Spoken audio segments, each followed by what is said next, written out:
Peace. This is about Israel's proving and backsliding under the law.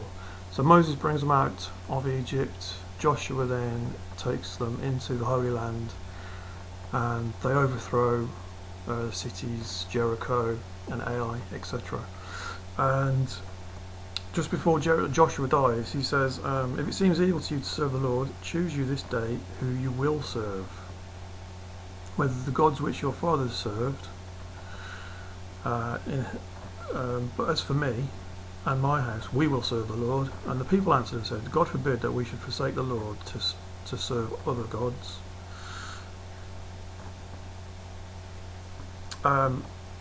So here Joshua in this is chapter 24 of Joshua, the 19th verse. Joshua said to the people, you cannot serve the Lord, for he is a holy God, he is a jealous God.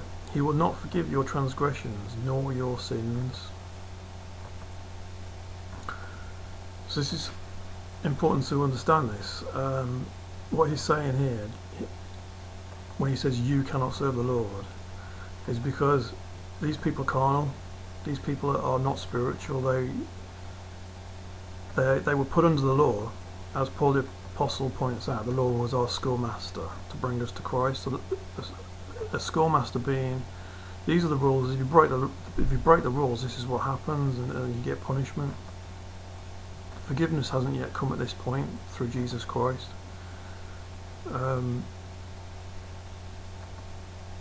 As it says here, he is a holy God. Holy means having high morals, and so this is a God who has high morals and doesn't sin, and his people are sinners, and they keep falling into following the gods of the heathens. He's a jealous God. That's referenced in the Ten Commandments, where the first two commandments are make no idols, don't have any strange gods. Okay, so this also Paul references as the ministration of death. This is the death ministry, because the people couldn't keep this law, they kept backsliding.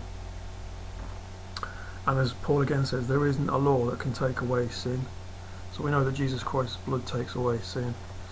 So the law was there to deal with the transgression of the people, to punishments if they broke these commandments. So if we go into Judges, the second chapter,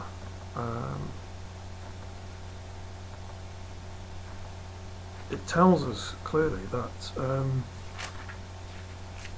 the generation that came up,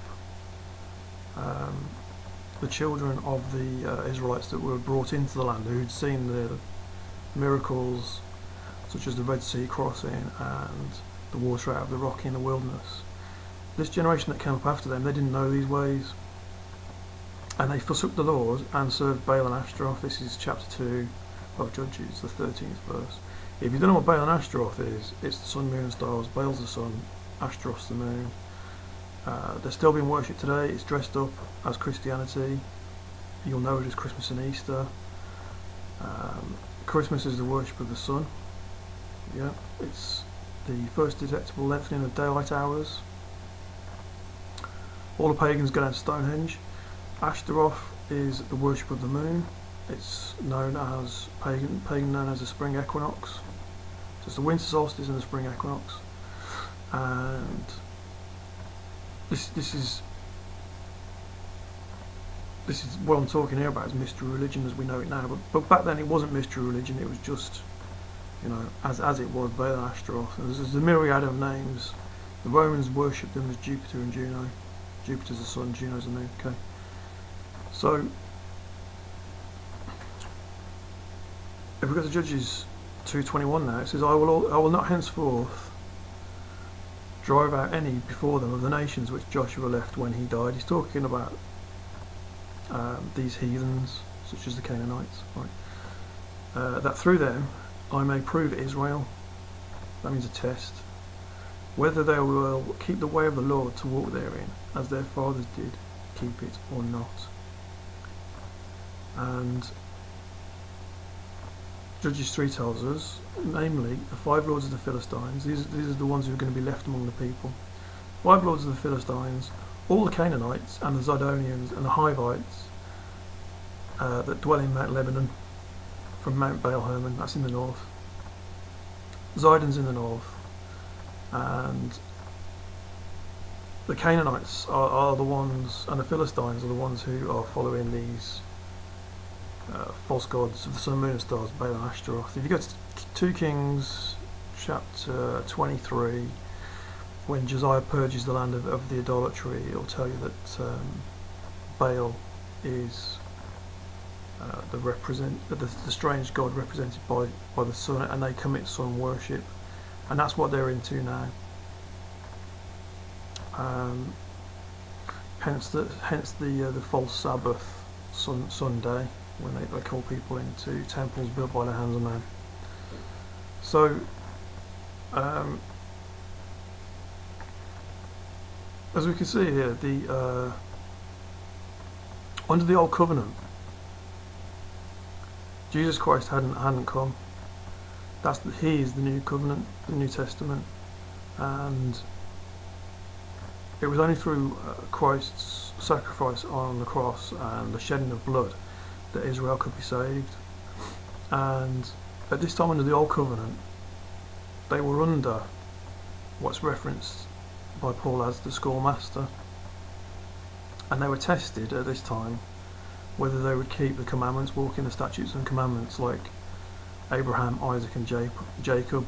And the ones that wouldn't do that, they would be destroyed. They would bring evil upon Israel.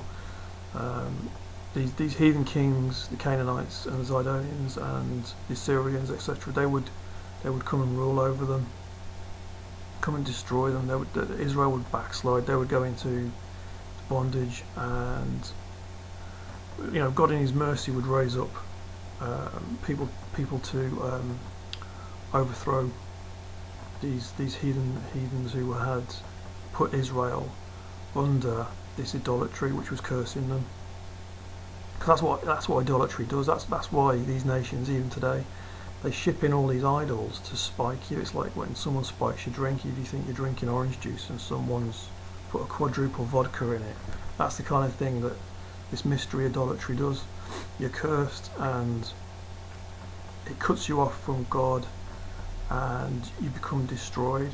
You've got to purge out idolatry, purge out these traditions that these false Christs who've been ruling over these nations, such as Jezebel, been contaminating people with. And as it says in Jeremiah, the wine of Babylon that makes all the nations mad. This is the idolatry, and this is the proving that we have to keep the commandments of God, prove all things, and keep ourselves from idols.